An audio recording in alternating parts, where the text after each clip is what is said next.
வல்லவரே கரமாகி வைக்கி பாத்தீரரே.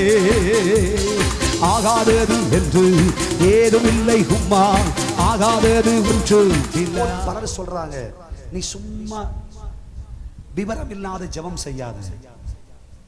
இப்படிலாம் கேட்டா எங்க தெய்வம் கொடுப்பார்?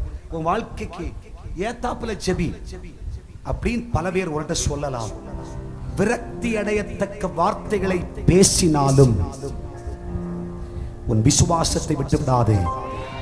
அதை கவனியாதே, அதை கவனியாதே, இருதயத்தில் வச்சுக்காத. உன்னை அழைத்த தெய்வம், உனக்கு வாக்கு பண்ணின தெய்வம், அவர் உண்மை உள்ளவராய் இருக்கிறார். அவர் அதை செய்து முடிப்பார். 1000 வருஷம் கர்த்தருக்கு ஒரு நாள் போல் இருக்கிறது. ஒரே நாளிலே, ஒரே நிமிடத்திலே கர்த்தர் உனக்கு சொன்னதை செய்யாதிருப்பாரோ?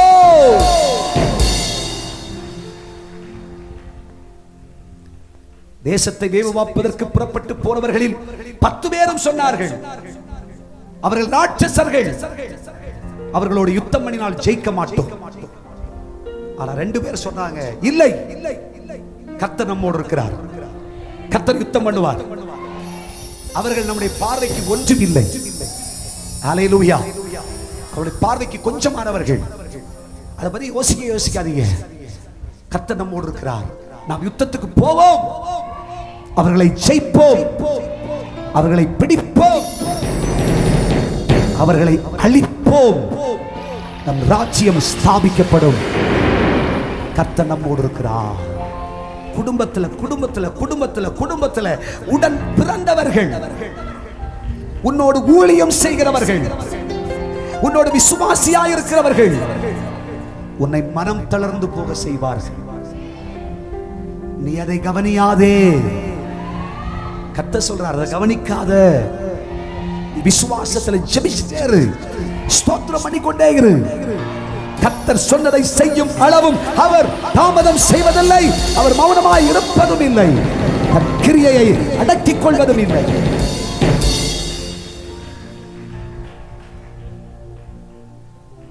அப்படி பல பேர் இன்றைக்கு இந்த ஆராதனையிலே இந்த செய்தி கேட்கிற தேவனுடைய பிள்ளையே, உன் இருதயத்தில் நினைச்சு விரக்தி அடைஞ்சு வேணாம், ஏதோ வாழ்க்கை அப்படியே போட்டும் அப்படின்னு நினைச்சு நீங்க வந்திருக்கிற, கர்த்தர் சொல்ற இதெல்லாம் யோசிக்காத. யாரோ எதுவோ சொல்லட்டும். உன் சரீரத்துல பலவீனம் இருக்கிறது, நீ செத்து போயிடுவ, உனக்கு நீ வாழ்க்கையே கிடையாது, நீ இனி தலைவன் ஆக மாட்டாய், இனிமேல் நீ அரசன் ஆவதில்லை, இனிமேல் உன் பிள்ளைகளின் பிள்ளை நீ பார்க்க முடியாது, நீ நினைக்கிறது மாதிரிலாம் நீ உயர்வை பார்க்க முடியாது, நினைக்கிறது மாதிரிலாம் ஒரு ஜெயத்தை நீ பார்க்க முடியாது என்று பல பேர் உன் இருதயம் உடைந்து போகும் நிலையில் உன்னோடு சொல்லலாம். நீ அந்த வார்த்தையை கவனியாதே. தெய்வத்தால் நிறுத்தப்பட்ட தீர்க்கதரிசியா சொல்றேன், அபிஷேகம் பண்ணப்பட்ட அப்போஸ்தலனா சொல்றேன், கர்த்தரோடு பேசிக் கொண்டிருக்கிறார். உன்னை கர்த்தர் எதை சொன்னாரோ அதை செஞ்சு கர்த்தரோட மேன்மையாய் வைக்கிறார்.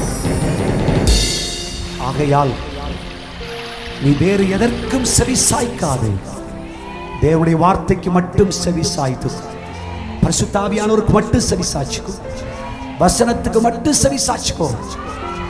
வேற எதையும் நீ கவனியாதே, வேறு எதையும் கவனியாதே. கர்த்தர் ஒரு புதிய சரித்திரத்தை உங்கள் வாழ்க்கையில் தரப்போகிறார். இந்த மாதம் இந்த கிரியை நடக்கும். இந்த மாதம் இந்த செயலை நீங்கள் பார்ப்பீர்கள். கர்த்தர் நம்முடைய சந்ததியின் வாழ்க்கையில் செய்வார், நம்முடைய குடும்பத்தில் கர்த்தர் செய்வார்.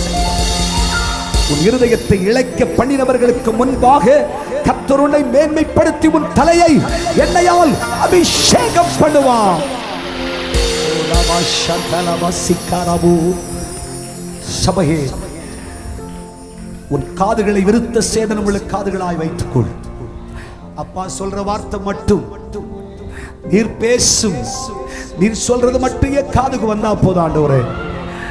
சத்துரு ஒருவேளை சவால் விடுத்துக் கொண்டு பலதையும் பேசலாம், உன்னை தூஷிக்கலாம், உன்னை அவமானப்படுத்தலாம், உன்னை அசட்டை பண்ணலாம்.